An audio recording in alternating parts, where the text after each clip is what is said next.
Korang pernah tak pergi hiking, lepas tu masa korang nak balik, tiba-tiba korang berpusing dekat jalan yang sama. Tak jumpa pun jalan balik.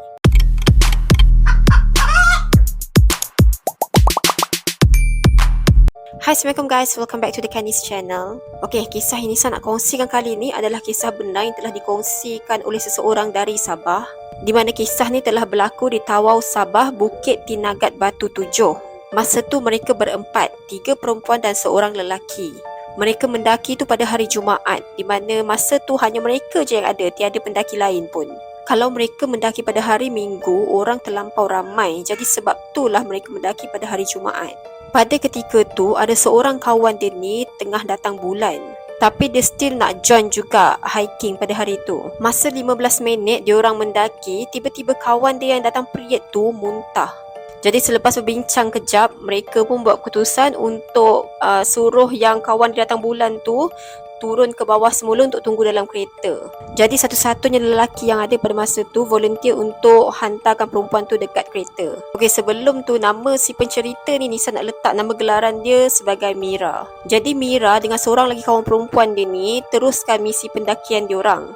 Elok je diorang sampai dekat setengah perjalanan, tiba-tiba lelaki yang tolong hantar kawan perempuan tu dekat bawah kat kereta tu call diorang.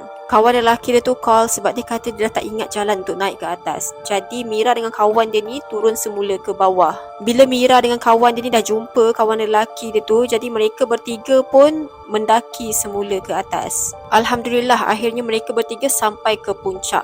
Lepas dah puas mereka bertiga hayati pemandangan dekat atas bukit tu, ambil gambar, kemudian mereka bertiga pun buat keputusan untuk turun semula ke bawah.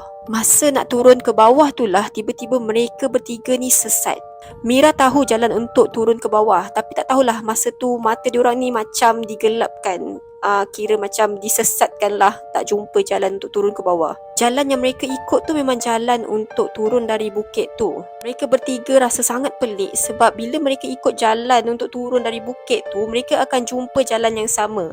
Dan 5-6 kali diorang ikut jalan tu, still jumpa jalan yang sama. Masa tu diorang dah sedar lah yang sebenarnya diorang bertiga ni telah disembunyikan. Mira masa tu terus call abang sepupu dia. Abang sepupu Mira nasihatkan diorang untuk selawat je masa tu sambil cari jalan keluar. Diorang pun berselawat sambil cari jalan keluar, tapi tak tahu kenapa diorang rasa macam diorang dah makin jauh.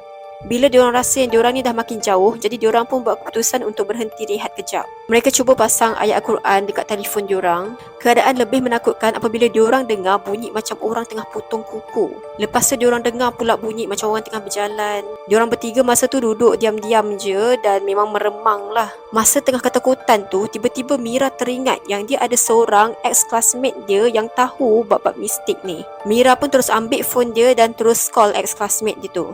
Memandangkan diorang bertiga ni dalam hutan, jadi line telefon ada tak ada. Tapi Mira ni still teruskan jugalah call ex-classmate dia tu sampai dapat. Bila Mira berjaya kontak kawan dia tu, dia pun ceritakan semua dekat kawan dia. Masa tu kawan dia tanya, ada tak orang lelaki sekali dengan dia masa tu.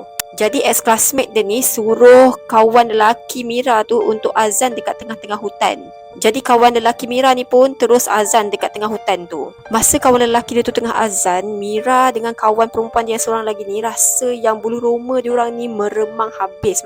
Lepas je kawan lelaki dia tu dah azan, ex-classmate dia tu call Mira balik. Dia tanya dah habis azan ke belum. Dia kata kalau dah azan, korang duduk diam-diam dekat situ dulu dan tak lama lepas tu baru boleh teruskan perjalanan korang untuk cari jalan keluar. Diorang pun ikut nasihat ex-classmate Mira tu dan Alhamdulillah mereka berjaya juga jumpa jalan keluar. Rupanya bukan mereka bertiga je yang kena sorok, tapi kawan dia yang seorang tu, yang dia tunggu dekat dalam kereta suruh datang bulan tu, rupanya dia tu pun kena sorok sekali. Ada pakcik dengan makcik yang rumah dia dekat kawasan bukit tu, dia tengok kereta tu kosong je, tapi sebenarnya kawan dia tu ada je dalam kereta tu tengah sedap tidur. Picnic with my best friend.